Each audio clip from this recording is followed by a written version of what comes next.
Welcome to the D-VELO-P Cycling Training Podcast, where we untangle the complexities of peak performance in cycling. My name is Fredrik Eriksson, and together with my partner in crime, Erik Åkesson, we are the dorky coaching duo who will be your hosts.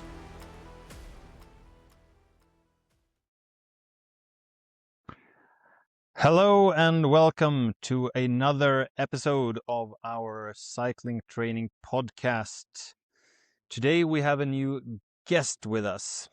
My name is Fredrik. And I'm Eric. And as you said, we have a guest.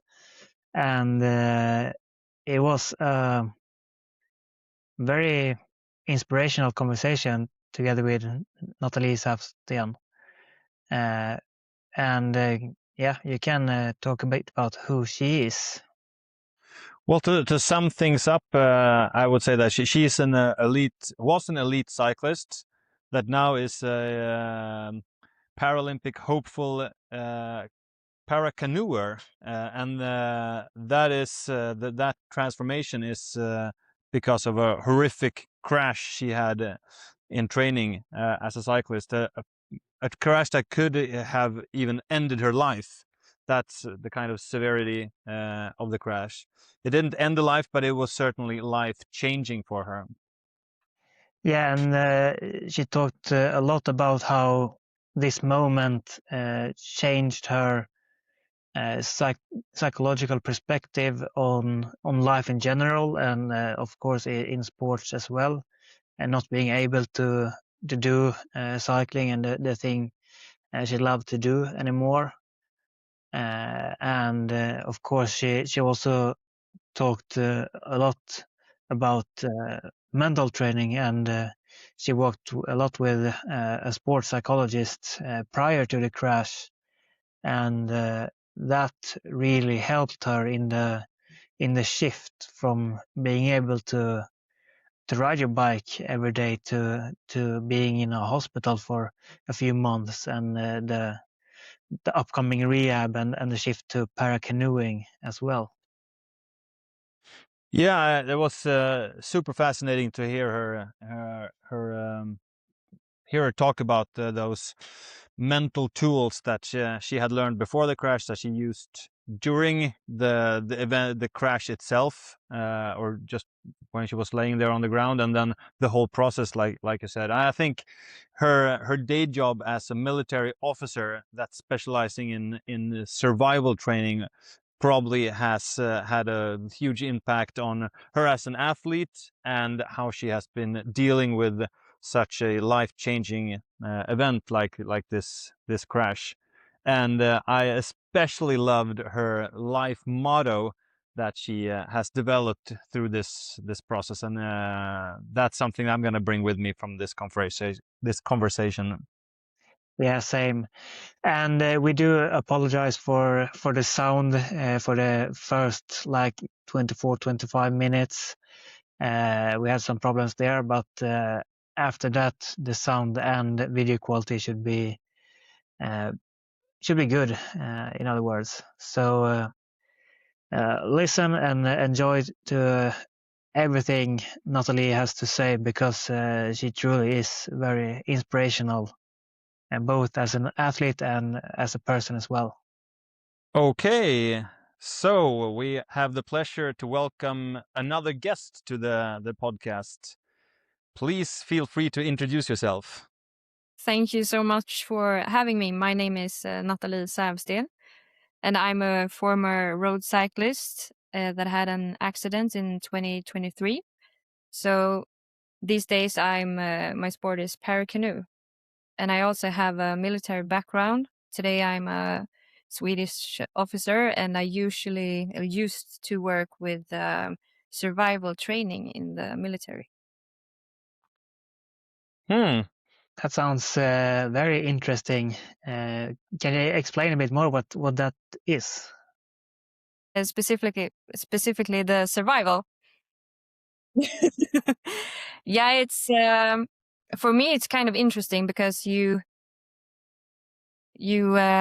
put people in a situation where you don't give them food, and you you make them walk for a very long time and also solve problems.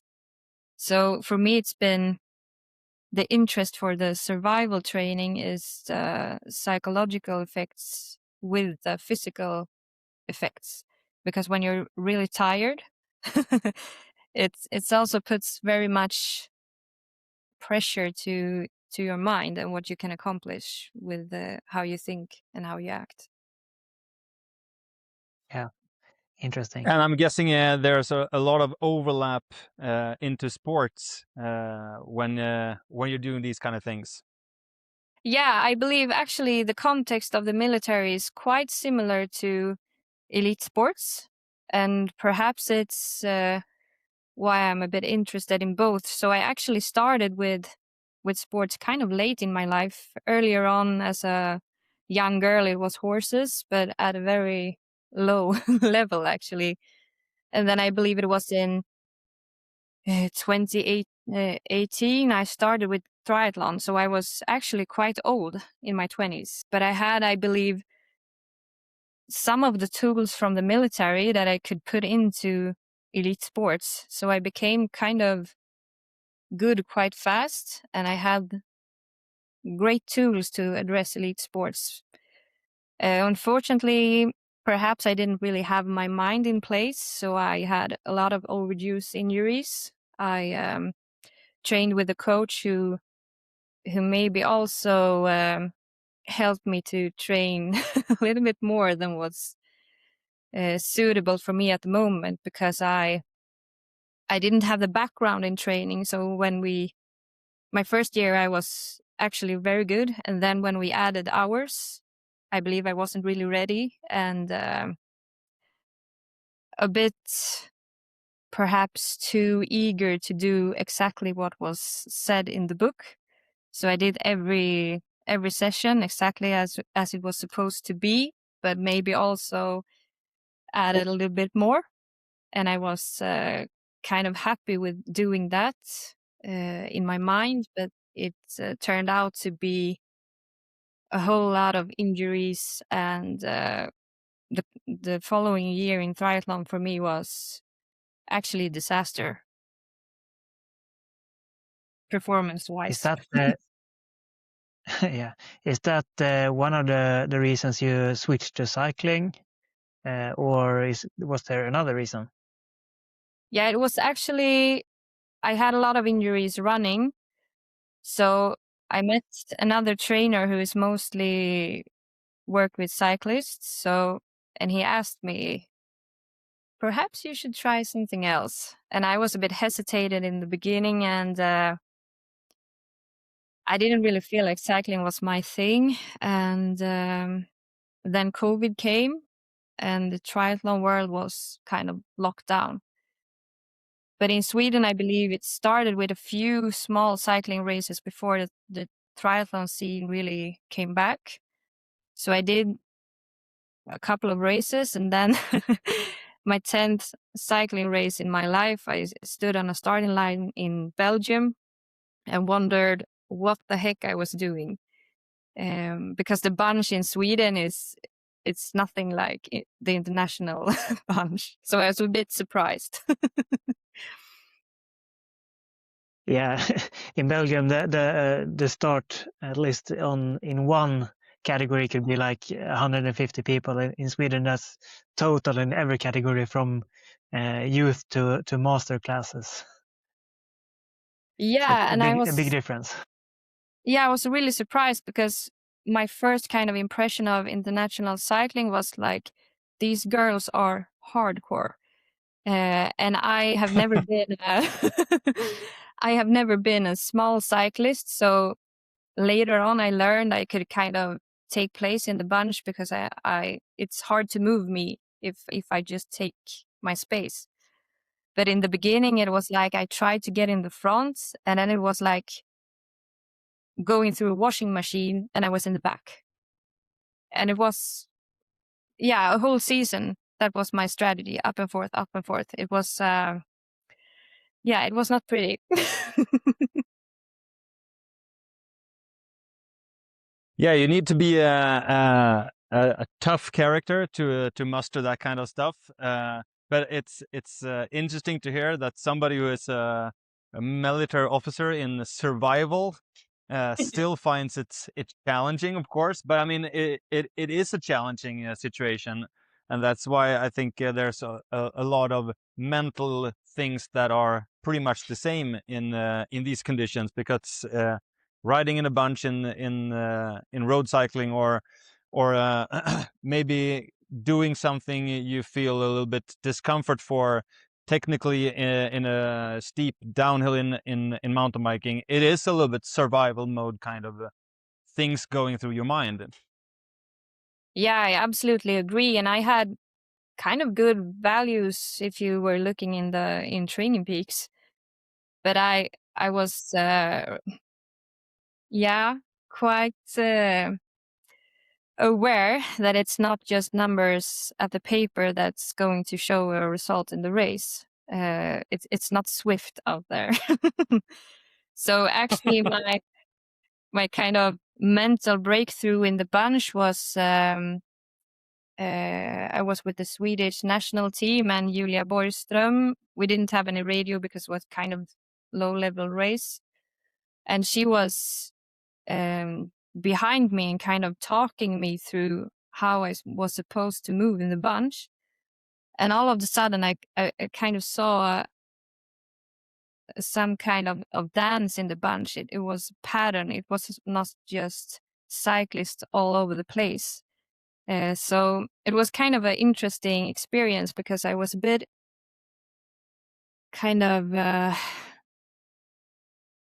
I was a bit hesitated if cycling really was something for me. Maybe I should go back to triathlon, because I found it so hard to ride in the bunch. But after that experience, and I believe it's such a great thing for me, other riders kind of helping each other to be better. And Jenny was in that race as well, and it was kind of wonderful to see her play around in the bunch, and we had a really great time as a group. Yeah, so you guys were coaching each other with a more experienced cyclist kind of coaching you, and it sounds like you almost had a kind of a have you seen the movie Matrix, when Neo finally deconstructs the Matrix and he sees all the ones and zeros and just can flow freely through the bunch? Yeah, it was really nice. Yeah, good description. Similar moment. Yeah. So you said you came into cycling, or actually both first triathlon and then cycling quite late, and it was mostly horseback riding before that. How old were you when you got into triathlon and then cycling? I believe I'm quite old if you count me in sports years. These days I'm 37, so I must have been. I'm not really that great with numbers, but I did 3 years in triathlon, and then it was supposed to be my third season in cycling when I was hit by a car in Spain.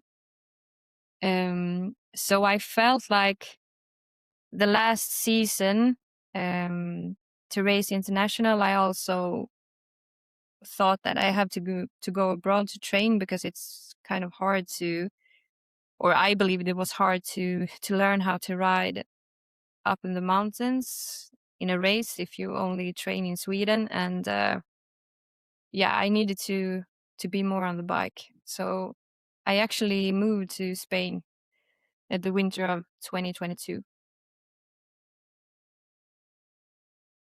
And that was was that purely like you said, I want to be in the mountains kind of decision, or was it a team or kind of an environment like that with some coaching or staff that you thought could also help you in some way?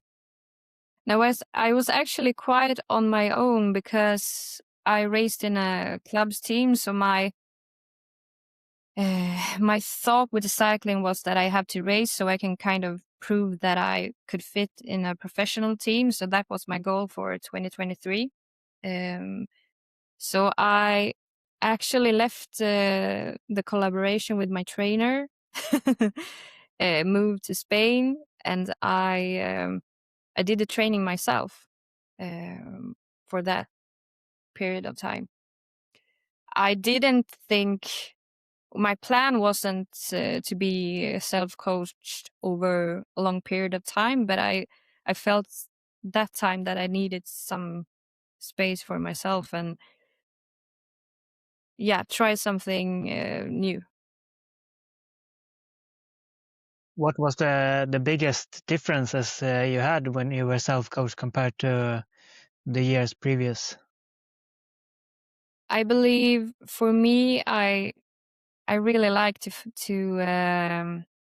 do what the schedule says, and that sometimes makes me stop listening to my body and how it really feels. So when I did the program myself, I was better at kind of feeling, okay, this is not the day for high intensive intervals. This is maybe a day when I need to recover.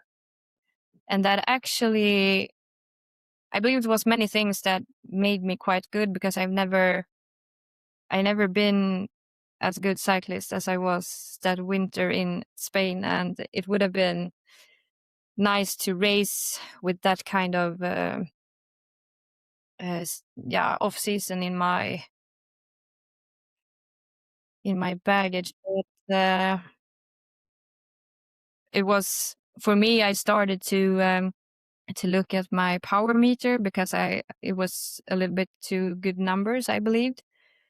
But then when I was able to kind of ride with the pro men's team, it was okay. It's not the power meter. Something has changed.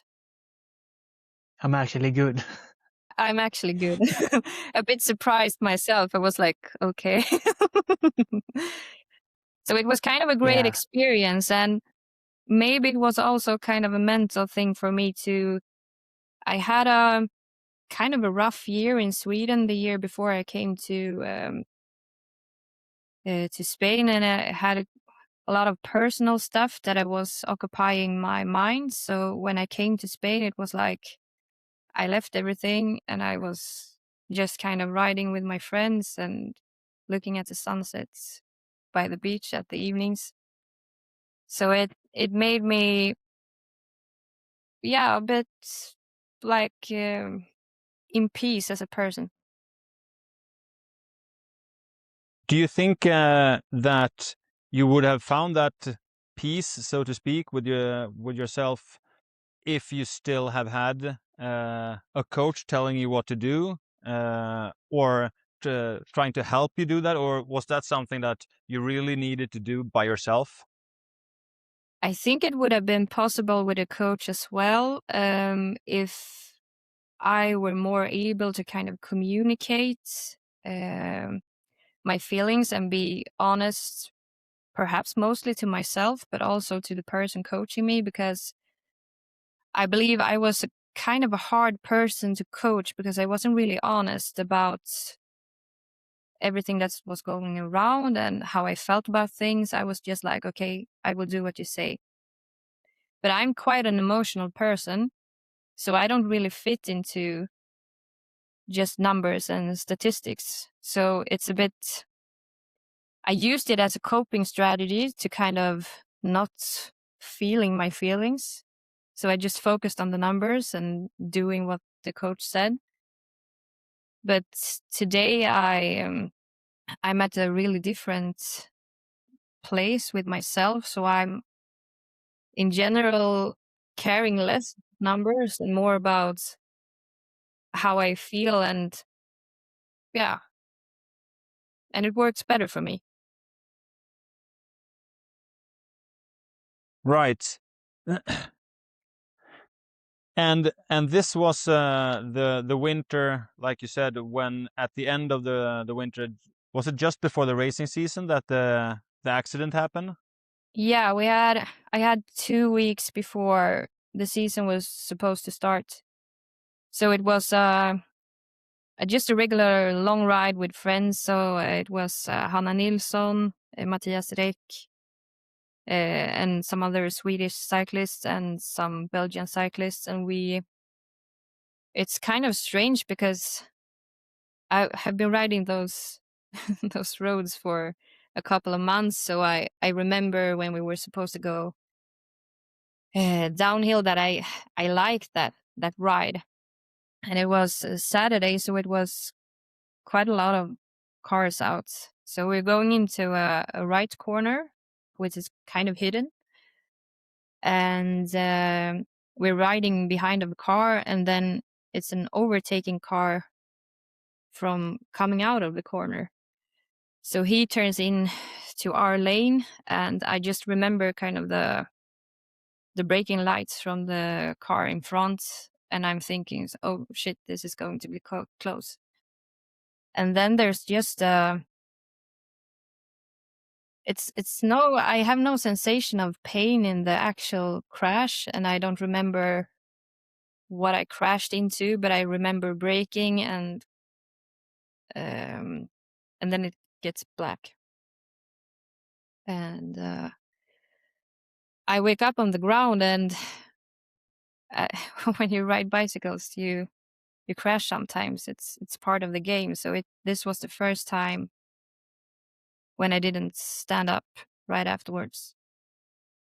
And I have a military training in trauma medicine. We do this with every soldier, so it's kind of basic, but it's also I learned it was also very useful, because the first thing I hear when it clears out, because at first I can't really see anything, and it's blurry, and I can't really hear.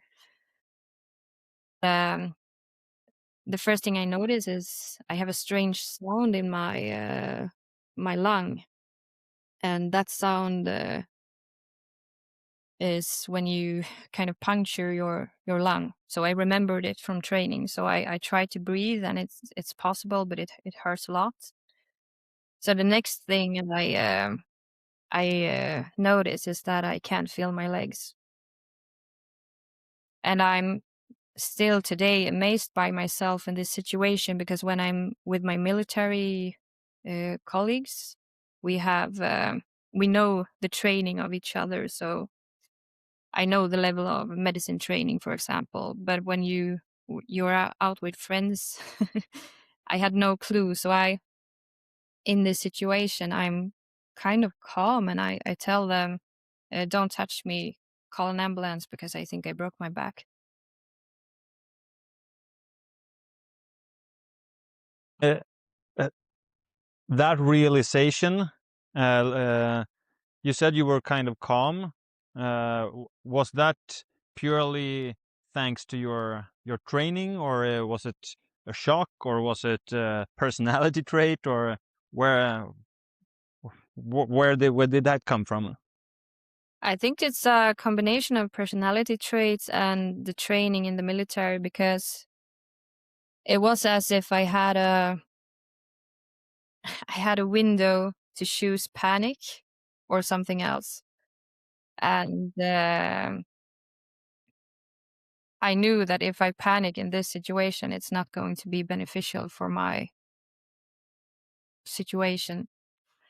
And in the beginning, I wasn't really thinking about how severe the injury was, more than I weren't able to feel my legs. And I remember saying to Hanna, like, well, cycling is done for me. And that was a pretty hard thing to kind of realize. So I was kind of aware quite early. Then it took some time, because we were in the middle of the mountain, and there was no place to land a helicopter, and of course, kind of hard to get the ambulance up the mountain because it was crowded by the cars. So it took quite a long time. So I got a bit worse, and I broke all my ribs on the right side. I punctured the right lung, and I broke the scapula, also on the right side. So I had a quite of internal injuries as well. So it was pretty bad. So at some time at the mountain, I was also, okay, is this how it ends? You went all the way to there that you felt that this could be a life-threatening condition you were in? Yeah. And it's also a bit strange because I had like a moment with cycling in the moment where I wondered if I would make it out alive. And I actually felt like, okay, if this is how it ends, then I did what I wanted. And still today, I have no kind of regrets with cycling. I still love cycling, even though I do not look at cycling. I choose the time when I look at cycling today, and so I don't have like too many cyclists on Instagram because sometimes it's still hard for me. But I'm I'm grateful for cycling. It's so it's kind of nice to be able to say that, I believe. It has been the most beneficial support after the accident, apart from the medical support, of course. Yeah, it's been my family has been a great support, and my former boyfriend was yeah, he did really more than you could expect, actually, and my mother as well. But I also thought about it because it's a bit hard, I believe, because for me, the cycling world, it didn't stop because it changed for me. So everything just kept going and I was outside. But the one character, or what to say, the one person that was still the same in the sport context, it was my sport psychologist. Because our relationship didn't end. It was the same. Yeah. And you study sports psychology as well. Yeah, so I Is have that a correct? bachelor in sport psychology. So I've always been interested in the psychology part of training.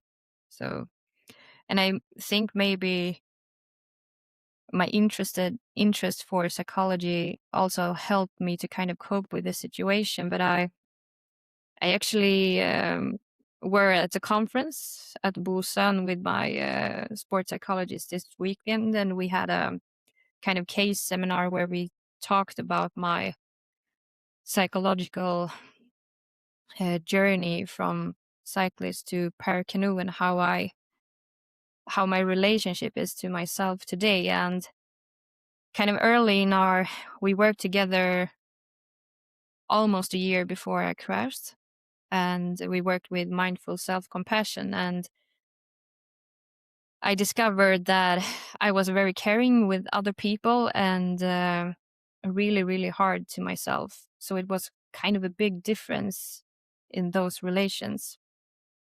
So I have a moment when I wake up at the hospital and see my legs are lying in very strange positions, and my first thought is like a disgust, and this is horrible.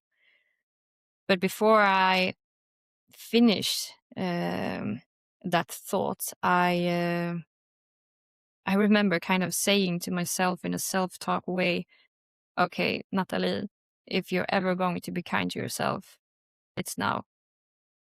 So as I see it, kind of the tools that he gave me before the accident was something that I could use when I was ready to kind of let go, because I believe a lot of things in psychology is a let go of stuff.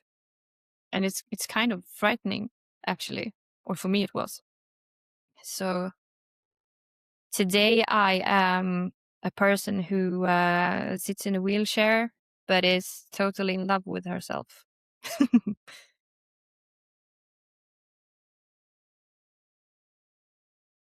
This is super interesting to hear these reflections. So you mentioned some of the tools that your coach had given you that you found good use of in that situation. Could you elaborate a little bit more on what they were and how you used them and how Yeah, they came up? mostly was I read a book that it's called Mindful Self-Compassion. I believe it's Neff that's wrote it.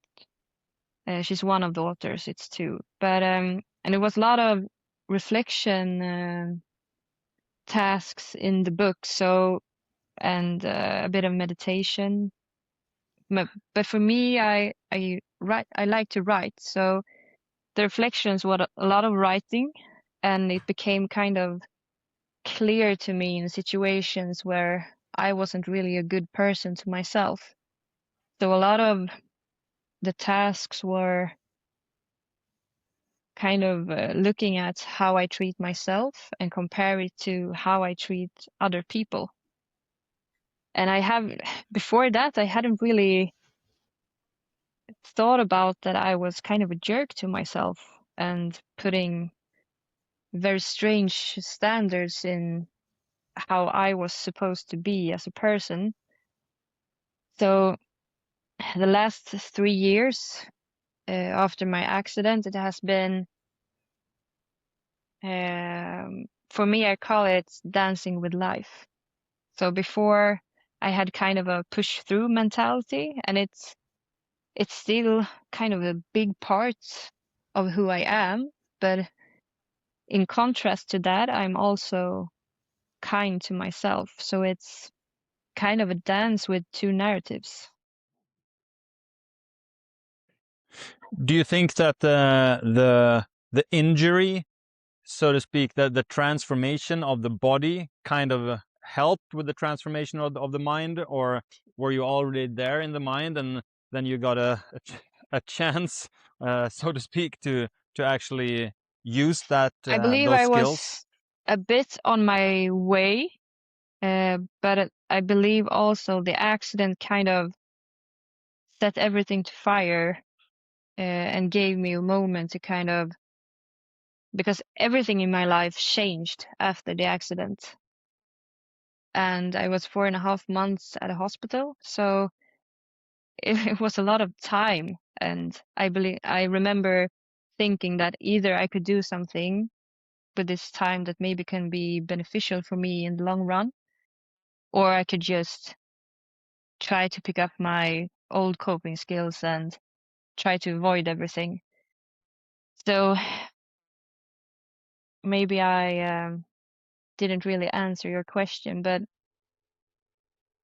I'm not sure I would have been in the relationship with myself that I am today if I didn't have the crash. But I think it's possible. But for me, it has been important to let go of old habits and patterns that I've used as strategies and kind of be true to myself and be able to endure kind of hard emotions.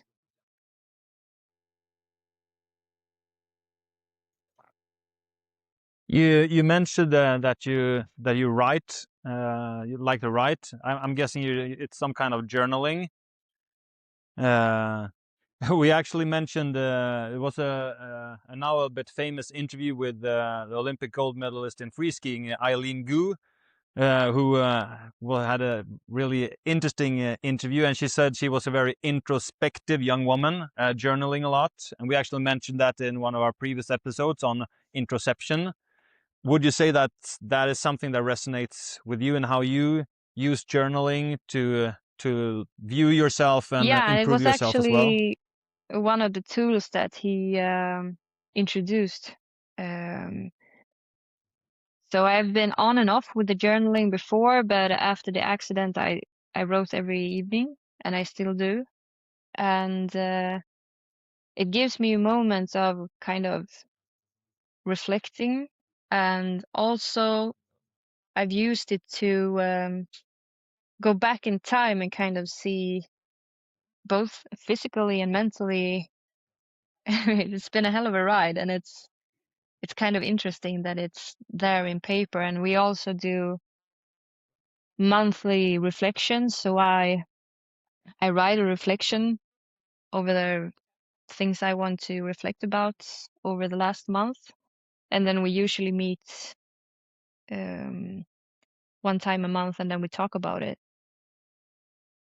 So for me, it's a good tool, and it kind of makes me prepared to come to the conversation with the sports psychologist, because I've already kind of started the process, but he kind of helps me to twist it a bit maybe, and see it in different perspectives.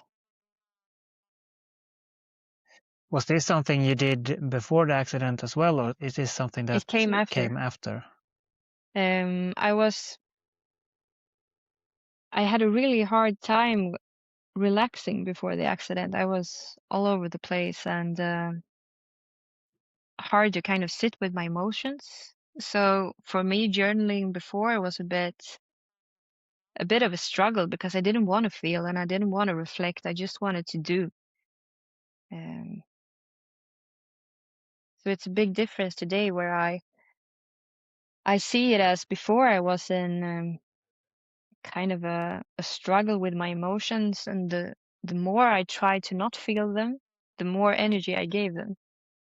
But today, when I'm sad, I let myself be sad, or when I'm angry, I let myself be angry, and it's usually makes it pass faster for me, and I feel more free as a person. I think a lot of people who do a lot of journaling also tend to see that it's easy to see patterns in yourself that you can work with.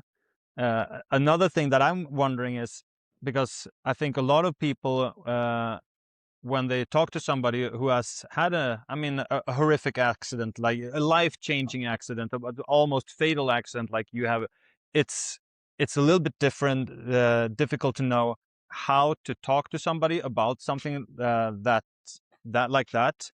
Is there something that a lot of people say or do that is really well-meaning, but that is quite annoying for yourself, or that is quite annoying for people in the same kind of situation? Well, initially I had a really hard time, because I believe people wanted to be nice, but they wrote to me about their own injuries, and like, oh, I was away from racing for 4 months, and it was the worst time of my life.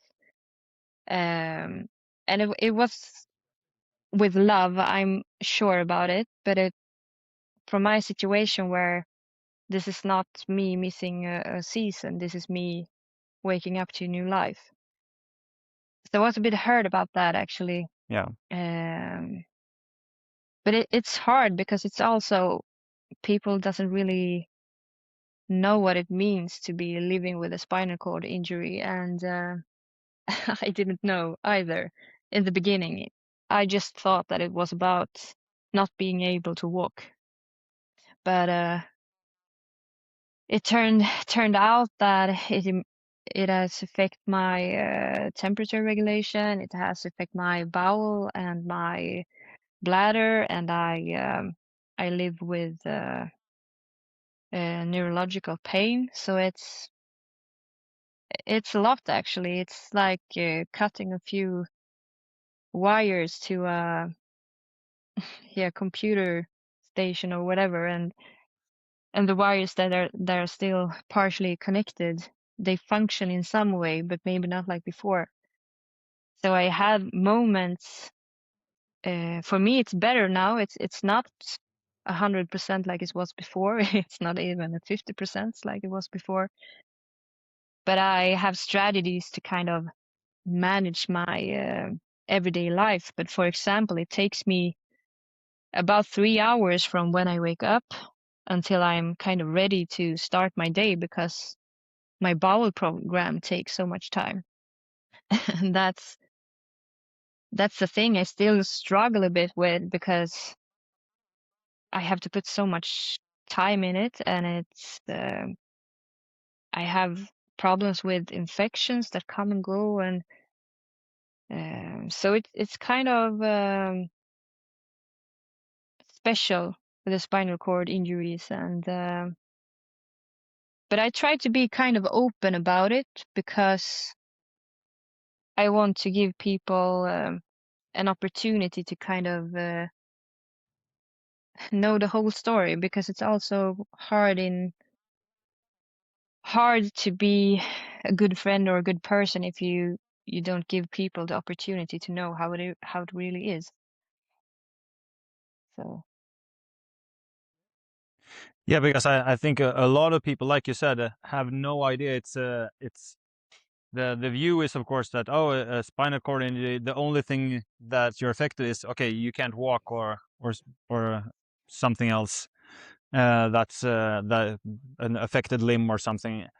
But I mean, even for me, that is, I mean, I have a master's degree in physiology, and the first time I worked with a paracyclist and heard about the temperature regulations, and of course all the practical issues with the bowel and bladder, and every all details like that, is, I mean, it's not something you realize on your own. So it's super important for someone like you, or someone in a similar position, that actually is open about it and makes people more aware of how this affects the life of somebody who has had yeah, and this it's kind of kind of injury. interesting, because if I look at my training load today, I also have to kind of monitor all these, you could call it events, where I get a infection, or how much load I put to my upper body, because I spend all my time in the wheelchair. So perhaps it's not too good for me to do transitions from the wheelchair to the ground, and then into the boat, and then I train, and then I go back, and then in and outside the cart. So it's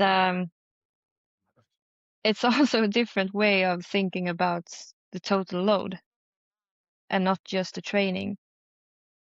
And for me, um, it kind of highlights perhaps a person that doesn't have a disability, that total load is quite important.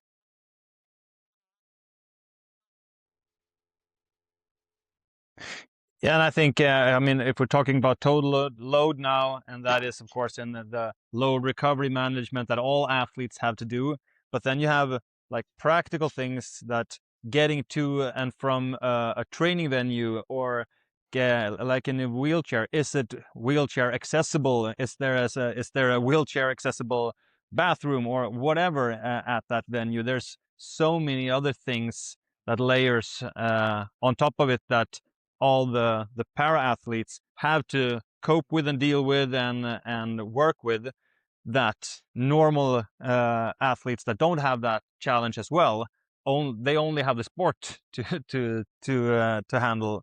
Where it's so it's really great to see, to hear about those things, because I think most people Yeah, and have I didn't no have a clue. clue at all. I've always been amazed about para athletes. But now when I understand what a spinal cord injury could be, or other injuries, I have, they are like superhumans.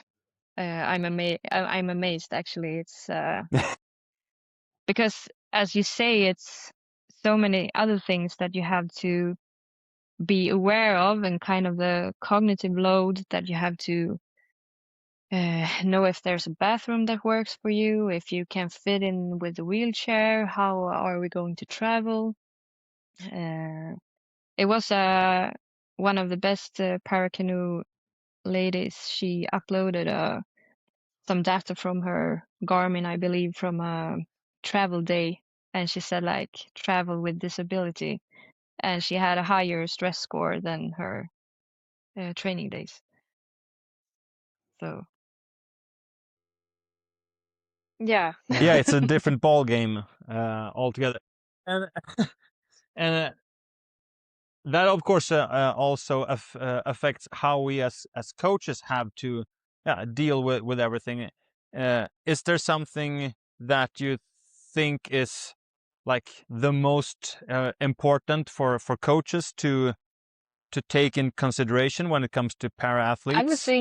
say it's communication, and it's a both way thing. So it's not just the coach having to pay attention and listen. It's also the athlete taking responsibility for their needs and communicating how the world actually works for them, because it's really hard to understand if you're not in the situation yourself. So I believe you have to be kind of open about the situation and how it affects your everyday life. Yeah, and be comfortable to talk about the details that might be private, but still needs to be talked about because it affects the training or preparation for a competition or Yeah, and I things like believe that. we talked about it during the sports psychology conference this weekend, and it's I have a hard time asking for help. So we could say it's not ideal for my situation. So it's something that I'm working on. But if I kind of I try to think about it in another way, that it's the collaboration with the people that helps me with the paracanoe training today. It's kind of wonderful to have that connection with someone that other people wants to put their time and energy and physically do things for me that I can't solve by myself. So it's special. When you say that you have a difficulty asking for help, I'm outing a future episode of the podcast now, but we're gonna have a podcast about a little acronym that's called PHONY, which stands for fear of not enough yield. And yield can mean both, of course, fear of not doing enough work, but also fear of not adapting enough or taking other people into consideration and being mindful of them. Is there some kind of fear? I mean, you mentioned you wanted to do the hard work, and now you mentioned not asking for help. Do you think you're suffering from phony fear of not enough yield? Perhaps. For me, it's I used my physical capacity as a tool for not kind of to have a limitation between me and other people. So for when I grew up, I always wanted to do things by myself, and it's been good in some ways, but I don't believe it's a good strategy to always look for an exit door in relation to other people. I had a belief that nobody is really 100% trustworthy, and I'm redefining this at the moment, and the past years I'm actually starting to trust people and starting to ask for help, even though I still struggle. So and being aware that I'm more than just my physical capacity, and if I'm going to be a bit kind to myself, I believe I'm kind of badass, even though I'm in a wheelchair. So um, so yeah.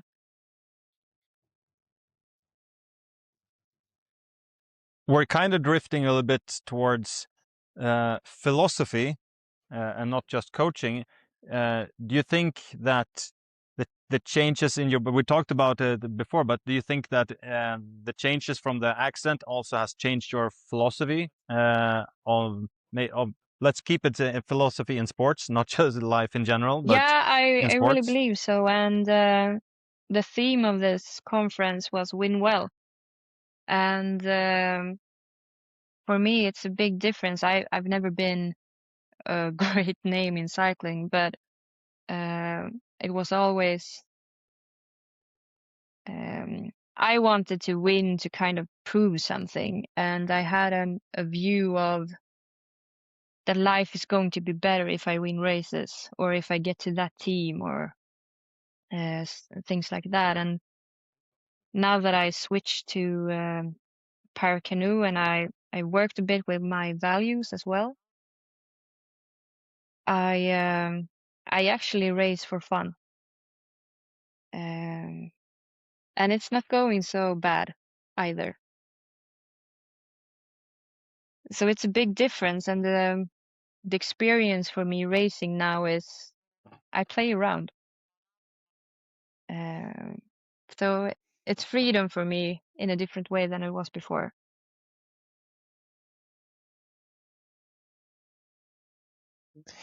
It feels like this is something you have in common with previous guests of this podcast, both Simon Andreas and Jenny Risbeth, who also talked about how important it is to not take things super seriously and to be able to play around and still perform very well in their crafts. So it feels like you've joined them in that philosophy as well. With kind words. I listened to both of their episodes, and it was really nice to hear both their thoughts about it. And I believe they are great ambassadors for other people in sports to kind of show that you can be at the highest level and still do your own thing and be happy about it. I think we need people like them. Absolutely. I agree, yeah, 100%. Was there something that, when we talk about these changes, was there something that you feel like changed at the blink of an eye, crash at the crash site, and something that has more grown on you that like now years later that you feel that it has really started to pick up and changed between how you were before the crash? So is it something that changed immediately and something that has Good question. kind of grown on you? I believe the answer is that they kind of coexist. So in the beginning, kind of this flashbulb memory that I have from where I started to be nice to myself, it was from one day to another. And then many things from my personal development after that has been kind of the process afterwards. And then I also want to be clear with that I struggle some days. It's not like I woke up after the accident and had an epiphany and every day in life was great afterwards. So I still struggle, but I do not struggle in the same way as before. I rarely have anxiety, and I used to have it a lot before. So I would say I have a healthier relationship to life because it's going to be fluctuations. It's normal, I believe. So don't go out there chasing the perfect life.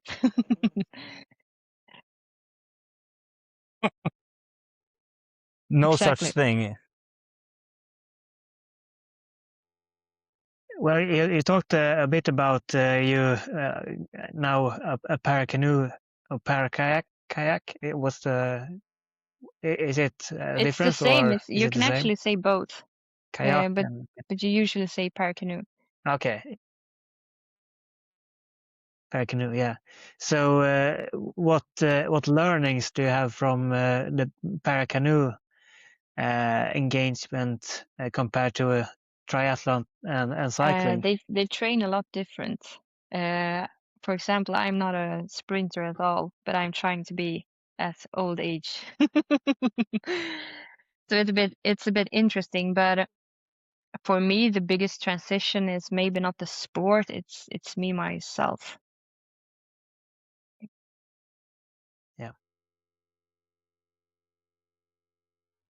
So how does you mentioned?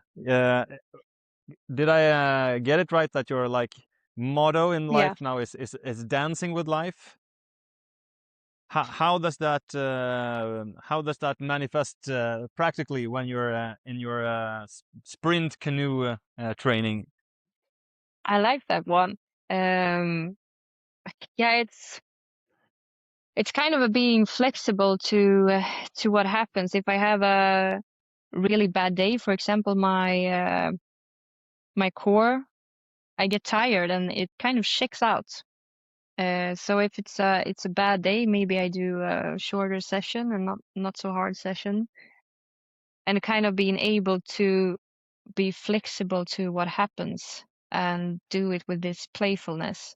So for me, dance is like this aesthetical, playful thing where you kind of, you move around and you feel it.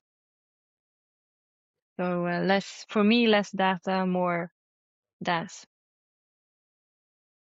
Yeah. More dance on the water. Yeah, that is a great Nice. perspective, I believe. Yeah, I think I might steal that one and use with some athletes and tell them Yeah, I to like it. dance more with life. Feel free to take it. Yeah. Yeah. And if we go back on comparing a bit with cycling, which is, as we talked about, very data driven, the power meter, the heart rate monitors, the lactate. What do you use, or what do you have in paracanoeing? Do you only go after speed, or It's usually what is speed. it? You can put a power meter at your paddle if you want to. I decided not to. I use power meter when I train indoors. So on the water, and I believe it's in cycling as well, the speed is kind of essential. So it doesn't really matter how much power you have if you don't go fast. So for me, it's kind of getting the technique and the balance to go fast, because I believe my biggest threshold these days is me having the balance to move fast enough to have the frequency I want to have. So I'm a bit slow today because I can't really handle the movement, because then I lose my balance. The Yeah. speed and coordination of the speed move. Yeah. Is that something that some days you have and some days you don't, because of how you're like some days you have a good or a bad day with your Yeah, core it's muscles or actually things like that? I have this amazing footage from a K2 session where I paddled with a senior kayaker, and we're supposed to do increase the frequency, and I have a bad core day. So it's like I have a total loss of everything. So in the end of the movie, I'm just sitting with the paddle right over the canoe and just looking. It's like I try left, right, left, and then you see, okay, she just gave up. Yeah. The apathic canoer just sitting there. Yeah, nice. So I think another aspect of training that I think a lot of especially endurance athletes enjoy, I mean, is kind of the grit and grind and getting tired and pushing yourself to the edge. Is that still there, or is there some something around your disability that makes you wary of doing that as you did before, or is It's it the same. totally the same? Yeah. It's the same. And it's kind of nice too, because I was a bit scared in the beginning to kind of push my body. So it has had to grow on me because I felt broken for quite a long time. But now I feel powerful, and when I'm in my boat, it's like I'm leaving the wheelchair on the bridge, and then I just go out in nature and do my thing. A sense of freedom. Is there is it the same sense of freedom you had on the bike before, or is it different kind of freedom on the I would say lake, they are to speak? pretty similar, because I believe that was the reason that I started with the canoeing from the beginning. I wanted to have something that reminded me of the freedom that I felt on the bike, kind of being close to nature. And yeah, I like the elements. Water has never really been my thing, but apparently I'm there now. So in the beginning, when I was the first year, I was more in the water than in the boat, so the sense of freedom wasn't really that high. It was more frustration. But now it's amazing, and I'm going to Mallorca in next week. So I'm looking forward to get on the water again and see the mountains from a different perspective. Yeah, you chose to go into para canoeing. I think I've heard you talk about this sometime before, but what was the decision not into go into paracycling with the hand biking Yeah, or it's something also a similar? good question, because for me it's I still haven't tried hand biking, and I'm not sure I ever will. Now it's been 3 years, so I'm starting to kind of, maybe I want to try. But I do not want to be in the same environment, but in a different way. So either for me, I'm up on the bike as I was before, or not at all. Yeah. Makes sense. Yeah. Yeah, I think a lot of people have a similar reaction. Like if they stop doing, have a long elite racing career in cycling, so to speak, or for example, and then if they want to do some racing afterwards, I think a lot of people maybe feel like, okay, I can do it in running or triathlon or cross country skiing or something, because I'm a little bit done with cycling. And it's probably a little bit the similar kind of thing for you, I'm guessing, but it was forced upon you in a way rather than Yeah. a conscious decision. And at the moment, I'm kind of playing around with my mind that maybe I could kind of separate cycling from hand bike and see it as a totally different thing. Maybe I don't need to race. I could just use it as a tool for training, because when I go out on the water, I have to have someone help me to put the boat in the water, and we have to have someone in the boat following if I turn over. So I might try to see if it could kind of add value to my life. But then more as a training tool for canoeing rather than Yeah. going back to cycling. Initially. Oh, it's not a hard no. I'm hearing. I'm not No, hearing I a hard no actually here. had a conversation with Anna Beck, because I know where we're from before. So we had a little. We have new qualification rules for Los Angeles. So it was a bit hard. We looked at the kind of the schedule, and yeah, we figured it would be hard. So I talked to her and was like, okay, if I don't make it in paracanoe, maybe we could do cycling. And then there's always Yeah. Brisbane 2032. Yeah. And good for me, because in para sports I'm actually quite young, even though I'm quite old in the normal sports.